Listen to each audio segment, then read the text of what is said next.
Here's the blueprint of the overall convalescent home. Let's take a closer look.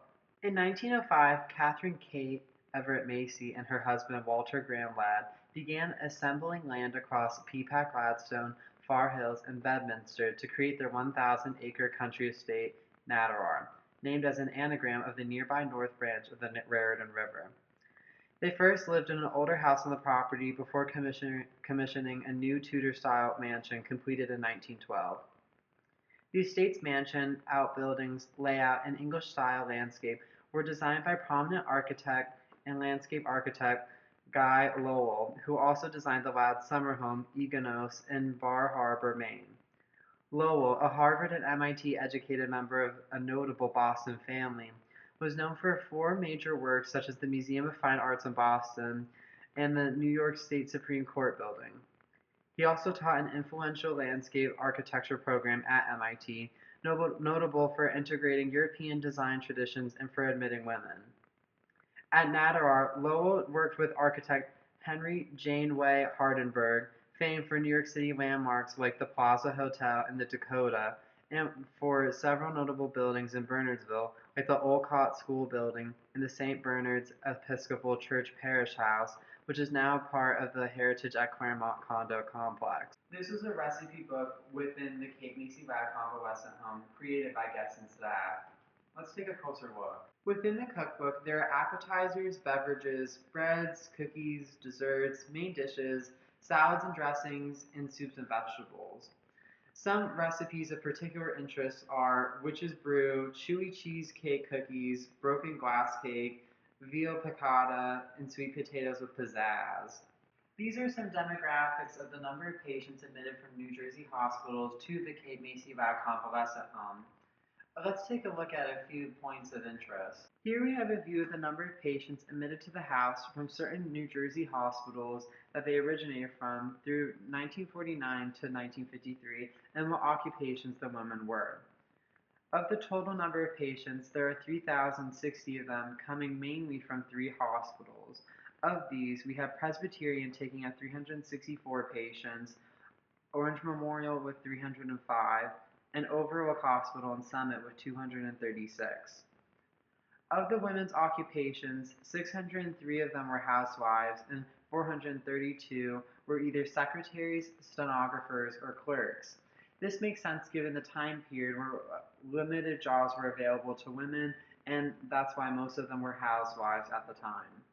Here we see some photos of life in the Kate Macy Ladd Convalescent Home. Here's the map of the entire property of the Kate Macy Ladd Convalescent Home. Let's take a closer look.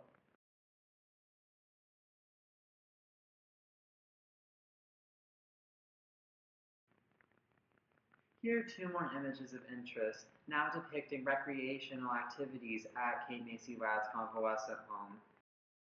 Here's a particularly interesting story of the patient, Etta Pfluger. Let's take a closer look at these photos. Born in Missouri in 1900, Etta Pfluger was the first patient to enter the KML Convalescent Home. At the time, she had been a housekeeper in what was then called Somerset Hospital in Somerville. According to the 1948 Somerville, New Jersey directory, she also lived at the hospital. In 1950, Etta was employed as the supervisor of housekeeping for the Elizabeth A. Horton Memorial Hospital in Middletown, New York. It appears Etta never married. These were 2 champagne coupes from the closing of the convalescent home. Let's take a closer look. Here are 2 gold-rimmed champagne glasses, or coupes, from the convalescent home, one broken and one still, that are both covered in ash. They are covered in ash because at midnight, Friday, May 20th, in 1983, the president of the home and his wife toasted the Ladds and then threw their glasses into the fireplace. This was some of the tableware used in the Kate Macy Ladd Convalescent Home. Let's take a closer look. The floral pattern used here was for breakfast, whereas the gold rims of these 2 objects were for lunch and dinner. Both objects here were made by the Onondaga Pottery Company out of Syracuse, China. This was stationary from both the opening and closing of the Kate Macy Ladd Convalescent Home. Let's take a closer look.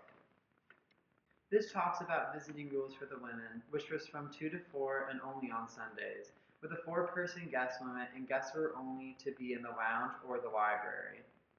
This here is a program to meet the board of directors on the opening of the Kate Macy Ladd Convalescent Home, which was January 17, 1949. This is the thank you card stationery for the last guest of the Kate Macy Ladd Foundation. This was a poem from one of the guests written at the convalescent home, and these were some rules for visitors. Let's take a closer look. This is a poem by Maria Lucille Giglio titled Our Wonderful Home. Kate Macy Ladd's is the place to be when you're feeling out at sea. If you're on a reducing diet, there's no need to start a riot. The food is the best, I truly must say, it's served to you in the nicest way. The waitresses are all so refined, they always have our health in mind. The nurses are the greatest in the land, may our good Lord always guide their hand.